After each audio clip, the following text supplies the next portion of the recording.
Hello guys, good evening. चलिए आज हम यहाँ पे स्टार्ट करने वाले हैं सीआरपीसी के चैप्टर 8 से रिलेटेड कुछ ऑब्जेक्टिव टाइप क्वेश्चन। पर उससे पहले थोड़ा सा रिवीजन कर लेते हैं। हम ऊपर देख लेते हैं कि सेक्शन में क्या क्या दिया हुआ है, कितने नजर डालते हैं। तो सबसे पहले देखेंगे चैप्टर 8 पर एक बार नजर डालिए। चैप्टर 8 में यहाँ पर बात की गई है परिशांति कायम रखने के लिए सदाचार के लिए प्रतिभूति, यानी कि security for keeping the peace and for good behaviour. और इसकी जो सेक्शन है, सेक्शन 106 से लेकर के 124 तक ये डिफाइन किया। तो देखिए जरा ध्यान दीजिए यहाँ पर सेक्शन 106 में जो प्रोविजंस किए गए हैं यहाँ पर, security for keeping the peace on conviction, दो स्थिति पर प्रशांति कायम रखने के लिए प्रतिभूति, यानी कि प्रतिभूति का मतलब होता है सिक्योरिटी लेना और सिक्योरिटी के लिए सिक्योरिटीज। तो देखिए यहाँ पे सिक्योरिटीज के लिए क्या किया जा सकता है, बॉन्ड पे करवाया जा सकता है। और बॉन्ड में एक या दो ऐसे सिक्योरिटीज जैसा मजिस्ट्रेट सब अपने अकॉर्डिंग से पूछ सकते हैं। तो चलिए जरा ध्यान दीजिए सेक्शन 106 में। और 107 पर अगर हम यहाँ नजर डालते हैं तो 107 है यहाँ पे जो प्रोविजंस दिए गए हैं, security for keeping the peace in other cases, यानी कि अन्य दशाओं में प्रशांति कायम रखने के लिए सिक्योरिटी। सेक्शन 108 पर हम लोग यहाँ पर डिस्कस करने वाले हैं security for good behaviour from persons disseminating and sedition methods, राजद्रोहात्मक बातों का फैलाने वाले व्यक्तियों से सदाचार के लिए। तो इसमें ऐसा लगता है जैसे कोई व्यक्ति देश के प्रति या सरकार के प्रति कोई विद्रोह करता है, तो ऐसी कंडीशन में ऐसे चांसेस लगते हैं जो कि ऐसा हो सकता है। तो यहाँ पर उसे सिक्योरिटी की मांग की जा सकती है, जुडिशियल मजिस्ट्रेट या एग्जीक्यूटिव मजिस्ट्रेट ऐसे कर सकते हैं। अगला जरा यहाँ पे ध्यान दीजिएगा, सेक्शन 109 में यहाँ पे डिस्कस किया गया security for behaviour from suspected person, संदिग्ध व्यक्तियों से सदाचार के लिए। और सेक्शन 110 में हम लोग डिस्कस करने वाले हैं security for good behaviour from habitual offenders, जो ऐसे हैबिचुअल ऑफेंडर्स हैं और उनसे कोई और ऑफेंस करने के ऐसे सर्कमस्टेंसेस बनने वाले हैं, तो कुछ सिचुएशन में सेक्शन 110 के अकॉर्डिंग सिक्योरिटी की बात की जा सकती है, तो सिक्योरिटी दी जा सकती है। यानी कि अभ्यासिक अपराधियों से सदाचार के लिए प्रतिभूति सेक्शन 110 में। और सेक्शन 111 में यहाँ पर हम डिस्कस कर रहे हैं ऑर्डर टू इमीट, आदेश कर दिया जाना। और सेक्शन 112 में हम लोगों ने पढ़ा हुआ है procedure in respect of person present in court, न्यायालय में उपस्थित व्यक्ति के बारे में। नेक्स्ट सेक्शन पर नजर डालेंगे, सेक्शन 113। इसमें कहा गया है समन्स और warrant in case of person not to present, ऐसे व्यक्ति के बारे में समन या वारंट जो उपस्थित नहीं है। नेक्स्ट देखिए सेक्शन 114 में यहाँ पे बात करने वाले copy of order to accompany summons और वारंट, यानी कि समन या वारंट के साथ आदेश की प्रति होगी। सेक्शन 115 में बात की गई है power to dispense with personal attendance, व्यक्तिगत हाजिरी से अभिमुखी देने की। सेक्शन 116 में हम लोग यहाँ पर डिस्कस करने वाले हैं injury as to truth of information, इत्तला की सच्चाई के बारे में जांच। सेक्शन 117 में प्रोविजंस किए गए हैं और order to give security security देने का आदेश। और सेक्शन 118 में discharge of person inform against, उस व्यक्ति का उन्मूलन जिसके विरुद्ध इत्तला दी गई है। नेक्स्ट यहाँ पे डिस्कस करने वाले एक बार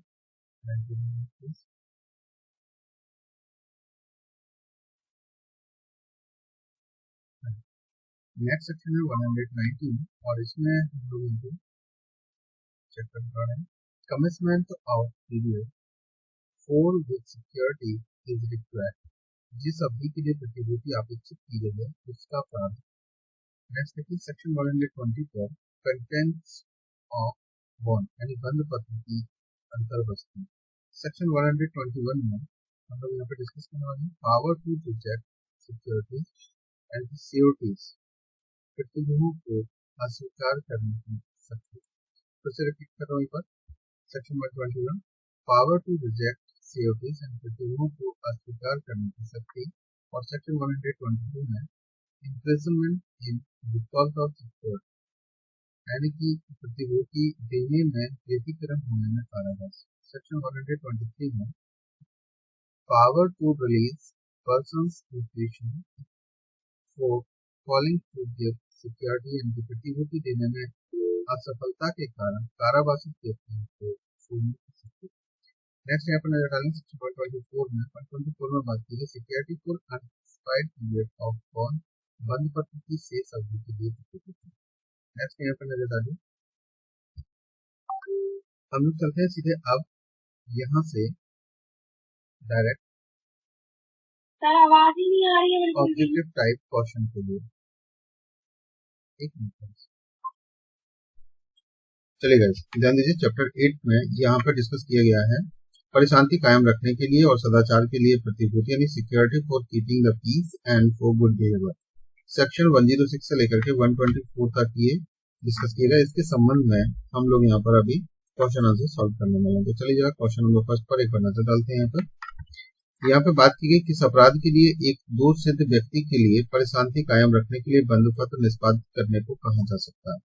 तो इसमें कहा गया ए विधि विरुद्ध जमाव के लिए, बी बलवा करने के लिए और सी आपराधिक अभित्रास और डी ये सभी।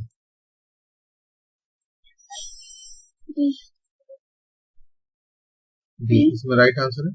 चलिए नेक्स्ट क्वेश्चन पर एक बार नजर डालिए। क्वेश्चन नंबर सेकंड पर यहाँ पर ध्यान देते हैं दंड प्रक्रिया संहिता की किस धारा के अंतर्गत दो सिद्धि पर शांति बनाए रखने की प्रत्याभूति का उपबंध है। ए धारा 108, बी धारा 106, सी धारा 109 और डी धारा 111। डी बिल्कुल राइट आंसर है।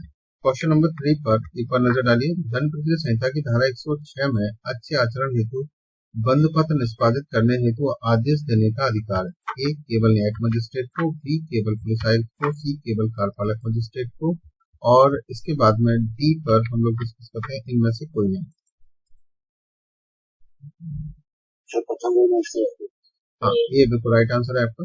नेक्स्ट क्वेश्चन पर एक बार नजर डालिए अभियुक्त की दो स्थिति पर शांति एवं सदाचार बनाए रखने के लिए बंद पत्र के निष्पादन का आदेश देने को कौन सा सकता है। ए सत्र न्यायाधीश, बी न्यायिक मजिस्ट्रेट प्रथम श्रेणी, सी सत्र न्यायाधीश या फिर न्यायिक मजिस्ट्रेट प्रथम श्रेणी, डी कार्यपालक मजिस्ट्रेट। सी इसमें राइट आंसर है आपका सत्र न्यायाधीश एवं न्यायिक मजिस्ट्रेट प्रथम श्रेणी। फिर से एक बार पढ़ लीजिए क्वेश्चन। अभियुक्त को दो सिद्धि पर शांति एवं सदाचार बनाए रखने के लिए बंद पत्र के निष्पादन का आदेश देने के लिए कौन सा सकता है। तो यहाँ पर सत्र न्यायाधीश, न्यायिक मजिस्ट्रेट प्रथम श्रेणी ये यहाँ पे दे सकता है। अगला नेक्स्ट क्वेश्चन पर नजर डालिए क्वेश्चन नंबर 5 में यहाँ पे कहा गया इनमें से कौन दो सिद्धि पर शांति कायम रखने के लिए प्रतिभूति की मांग कर सकता है। ए उपखंड मजिस्ट्रेट, बी जिला मजिस्ट्रेट, सी कार्यपालक मजिस्ट्रेट, डी प्रथम वर्ग न्यायिक मजिस्ट्रेट। डी बिल्कुल राइट आंसर है यहाँ पे। चलिए नेक्स्ट क्वेश्चन पर एक बार नजर डालिए। यहाँ पर कहा गया कि परिशांति बनाए रखने हेतु दंड प्रक्रिया संहिता की धारा 106 के अंतर्गत अधिकतम कितने समय के लिए बंद पत्र भरवाया जा सकता है। ए 3 वर्ष, 2 वर्ष और सी 6 मंथ और डी 3 मंथ। इसमें ए 3 इयर्स के लिए कहा गया अधिकतम 106 के अंतर्गत 3 साल तक के लिए बॉन्ड भरवाया जा सकता है।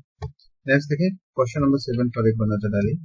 इसमें कहा गया कि दंड प्रक्रिया संहिता की धारा 106 के अंतर्गत परिशांति कायम रखने के लिए सदाचार के लिए प्रतिभूति पर छोड़ने का अधिकार निम्न में से किसको है। ए सत्र न्यायालय को, बी दंडाधिकारी प्रथम श्रेणी को, सी अपीलीय पुनरीक्षण न्यायालय को और डी उपयुक्त सभी को। डी राइट आंसर है। नेक्स्ट क्वेश्चन पर नजर डालिए। कोई भी कार्यपालकीय मजिस्ट्रेट परिशांति कायम रखने के लिए प्रतिभूति की मांग किसी भी ऐसे व्यक्ति से कर सकता है। नंबर ए जिसमें कहा गया कि जिस व्यक्ति को बलवा करने का दोषी पाया गया हो, बी जब वह व्यक्ति कोई अपराध कारित करने वाला हो और इसके बाद में यहाँ पर सी जब वह व्यक्ति गृहहीन व्यक्ति हो और डी ऐसी सूचना प्राप्त होने पर कि उस व्यक्ति द्वारा परिशांति भंग किया जाना संभव है। डी बिल्कुल राइट आंसर है इसमें डी। नेक्स्ट क्वेश्चन पर एक बार नजर डालिए। यहाँ कहा गया कि दंड प्रक्रिया संहिता की धारा 107 के अंतर्गत एक कार्यपालक मजिस्ट्रेट एक व्यक्ति को परिशांति कायम रखने के लिए ऐसी अवधि के लिए बंद पत्र निष्पादित करने का आदेश जारी कर सकता है जो ए 1 वर्ष से अनधिक हो, बी 2 वर्ष से अनधिक हो, सी 3 वर्ष से अनधिक हो और डी 6 माह से अधिक हो। ये राइट आंसर है यहाँ पर। नेक्स्ट क्वेश्चन पर एक बार नजर डालिए। क्वेश्चन नंबर 10 पर अगर हम लोग यहाँ पर नजर डालते हैं तो यहाँ पर कहा गया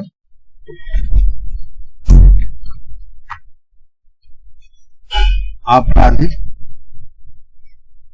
प्रक्रिया संहिता की धारा 107 के अंतर्गत कार्रवाई किए जाने पर कार्यपालिक मजिस्ट्रेट द्वारा 1 वर्ष, 2 वर्ष, 3 वर्ष और 6 माह से अनधिक की इतनी अवधि के लिए जितनी मजिस्ट्रेट नियत करना ठीक समझे पर शांति कायम रखने के लिए बंद पत्र निष्पादित करने की अपेक्षा की जा सकती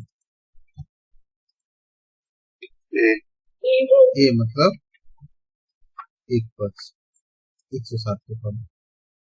आप जरा ध्यान दीजिएगा क्वेश्चन नंबर 11 पर यहाँ पर कहा गया कि दंड प्रक्रिया संहिता की धारा 108 में अच्छे आचरण के लिए जमानत की मांग निम्न में से किससे नहीं की जा सकती?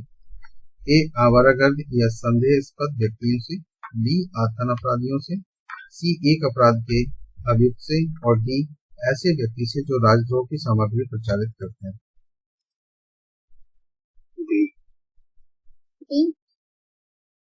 इसमें बी ऑप्शन राइट आंसर है। नेक्स्ट क्वेश्चन पर एक बार नजर डालिए।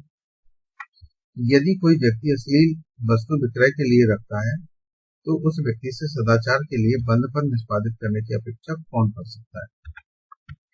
ए न्यायिक मजिस्ट्रेट प्रथम श्रेणी, बी कार्यपालक मजिस्ट्रेट, सी पुलिस अधिकारी और डी सिविल न्यायाधीश।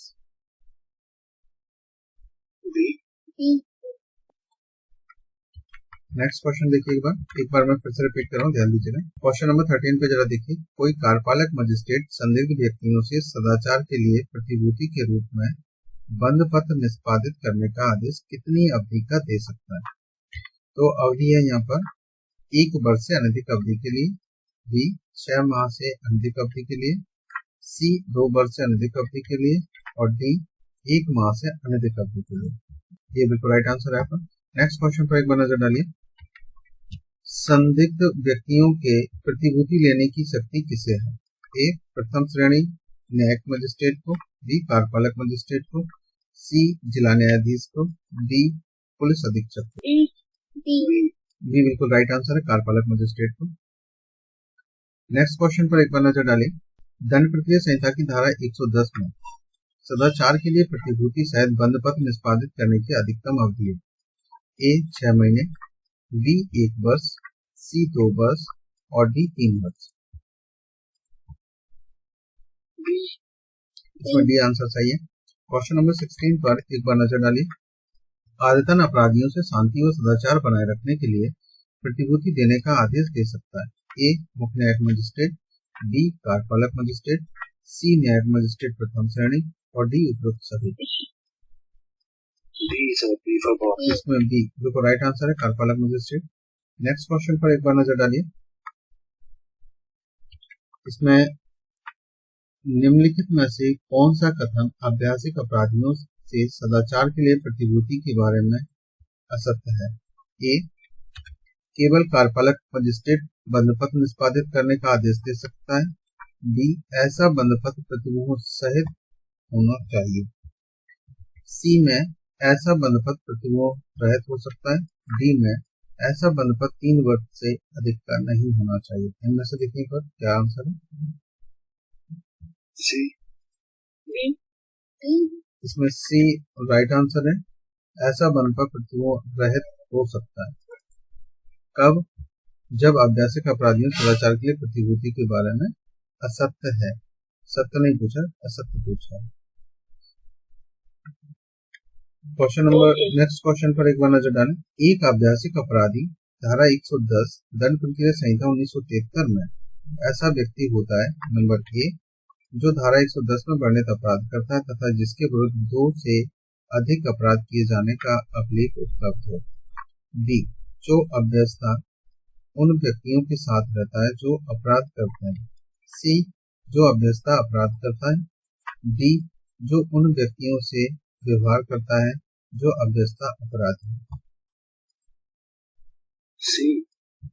इसमें ए राइट आंसर है, जो धारा 110 में वर्णित अपराध करता है तथा के विरुद्ध 2 से अधिक अपराध किए जाने का अभिलेख उपलब्ध है।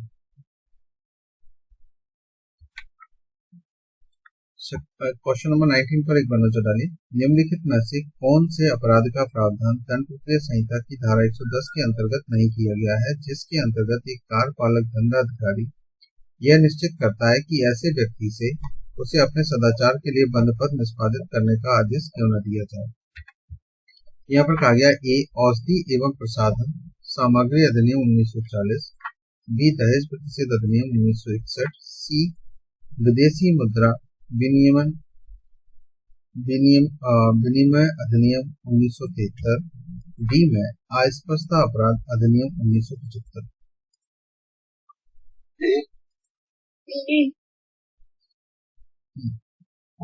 इसमें बी आंसर सही है। एक बार देखें नेक्स्ट क्वेश्चन। बी कैसे हो सकता है? जो नहीं दिया गया है वो पूछ रहा है क्या? देखो फिर से एक बार रिपीट करो, ध्यान दो। निम्नलिखित से कौन से अपराध का प्रावधान दंड प्रक्रिया संहिता 1973 की धारा 110 के अंतर्गत नहीं किया गया है, इसलिए ये बी इसका राइट आंसर है। नेक्स्ट क्वेश्चन पर एक बार नजर डालिए।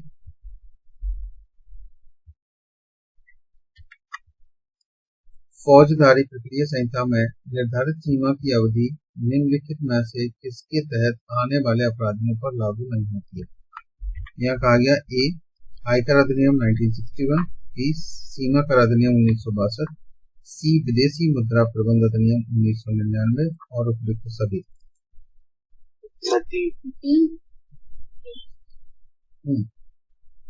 राइट आंसर है। क्वेश्चन नंबर 21 पर एक बार नजर डालिए। यहाँ पर कहा गया है आभ्यासिक अपराधियों से सदाचार के लिए प्रतिभूति दंड प्रक्रिया संहिता की निम्नलिखित में से किस धारा के अंतर्गत कार्यपालक मजिस्ट्रेट के द्वारा ली जा सकती है। ए धारा 110, बी धारा 109, सी धारा 107 और डी धारा 133। ये बिल्कुल राइट आंसर है आपका, यहाँ पर धारा 110। नेक्स्ट क्वेश्चन पर हम लोग नजर डालते हैं। यहाँ कहा गया दंड प्रक्रिया संहिता ने अभ्यस्ता गृह भेदक अपराधी से सदाचार के लिए प्रतिभूति का प्रावधान किस धारा में? 106, बी 107, सी 109, डी 110। राइट आंसर है आपका। चलिए ये सूची आप देख रहे हैं, इनको आपको सुनियमित करना है। एक बार नजर डालें जल्दी से। सूची फर्स्ट और सूची सेकंड को, सूची फर्स्ट और सूची सेकंड को जोड़ना है। तो देखने पर दो स्थिति पर परिशांति कायम रखने के लिए कौन सा सेक्शन आएगा, संदिग्ध व्यक्तियों से सदाचार के लिए प्रतिभूति कौन सा सेक्शन होगा, आभ्यासिक अपराधियों से सदाचार के लिए प्रतिभूति कौन सा होगा, और इसमें डी पर एक बार नजर डालें अन्य दशाओं में परिशांति बनाए रखने के लिए प्रतिभूति।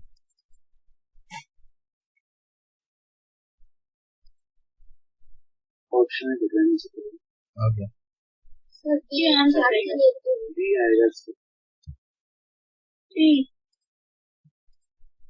इसमें बी आंसर राइट आंसर है। तो बी के लिए आप कैसे लगा सकते हैं इसको, देखो चलो इसका आंसर ही दिखा देता हूँ।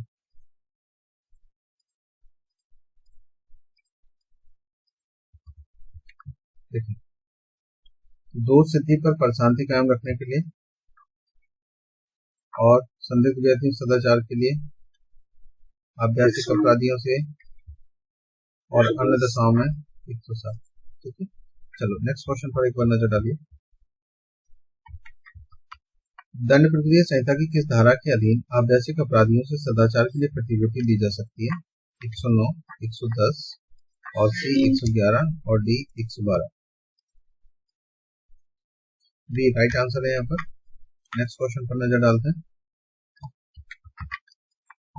कोई भी प्रतिभूति जिसे दिए जाने हेतु दंड प्रक्रिया संहिता के अध्याय 8 के अधीन जांच उपरांत किसी व्यक्ति को आदेशित किया जा सकता है, वह नंबर ए देखिए किसी भी रकम के लिए हो सकती है जो मजिस्ट्रेट को अत्यधिक प्रतीत ना हो, और बी वह उतनी ही रकम के लिए होगी जो पूर्व में धारा 111 के अधीन दिए गए आदेश में निर्दिष्ट है। इसका आंसर सी है, और सी में क्या लिखा गया, जब रकम से अधिक रकम के लिए ना हो जो धारा 111 के अधीन दिए गए आदेशों में निर्दिष्ट है। चलो नेक्स्ट क्वेश्चन पर एक बार नजर डालें। Question number 20। हाँ, सी राइट आंसर। 122 दंड प्रक्रिया संहिता के अनुसार किसी व्यक्ति को प्रतिभूति देने में असफल रहने के कारण कारावास की अधिकतम अवधि कितनी होगी? 1 वर्ष, बी 2 वर्ष, सी 3 वर्ष और डी 5 वर्ष। एक बार नजर डालें तो कितनी होगी? सी। हाँ, सी राइट आंसर है, 3 वर्ष। नेक्स्ट क्वेश्चन पर एक बार नजर डालिए।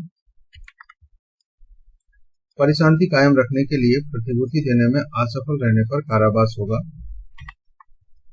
नंबर ए सश्रम, बी साधारण, सी साधारण या सश्रम, डी में उपरोक्त में से कोई नहीं।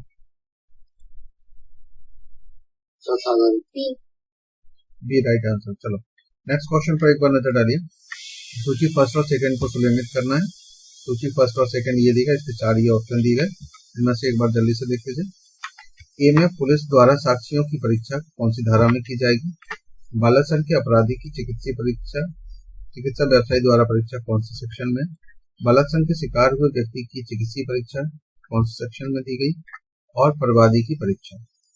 देखिए जल्दी से।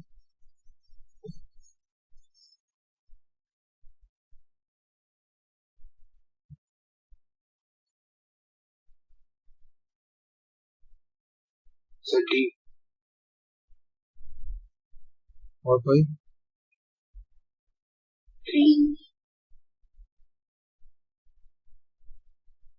चलो देखो नजर डाले एक बार जल्दी से। ये सेक्शन सभी इंपॉर्टेंट है, इन्होंने एक ही क्वेश्चन में कवर कर दिया। प्रैक्टिकल बेस भी ये सभी सेक्शन इंपॉर्टेंट है। चलो इनके मैं आपको आंसर दिखा देता हूँ, एक बार नजर डाल लीजिए थोड़ा सा और इनको याद भी कर लीजिएगा, कहीं कॉपी वगैरह कुछ हो तो इनको नोट कर लीजिए। पुलिस द्वारा हमेशा जो बयान लिए जाते हैं वो सेक्शन 161 के पढ़ें। बालक संघ का जो चिकित्सा व्यवसायी द्वारा परीक्षा की जाती है जिस व्यक्ति ने किया हुआ है, सेक्शन 53A। फिर जो पीड़ित पक्ष है उसका 164A के अकॉर्डिंग। और यहाँ पर 4 में सेक्शन 200 के अकॉर्डिंग परिवाद की परीक्षा, जो परिवादी रहेगा वो सेक्शन 200 के अकॉर्डिंग प्राइवेट कंप्लेंट फाइल करता है। तो ये टोटल इसके वो थे। इसका जो ऑप्शन था वो इसमें भी सही था। क्वेश्चन नंबर 29 पर एक बार नजर डाल लीजिए। निम्नलिखित में से कौन सा सही सुलेखित है? संज्ञेय अपराध में इत्तला 154, बी में साक्षियों की हाजिरी की अपेक्षा करने की पुलिस अधिकारी की शक्ति, और सी में पुलिस अधिकारी द्वारा तलाशी, और डी में जब साक्ष्य पर्याप्त है तब मामले का मजिस्ट्रेट के पास भेज दिया जाना।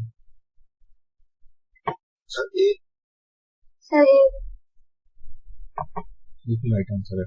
चलो ये क्वेश्चन आपके चैप्टर 8 से रिलेटेड जितने भी थे वो कंप्लीट हो गए हैं। बाकी के क्वेश्चन नेक्स्ट क्लास में कवर करेंगे।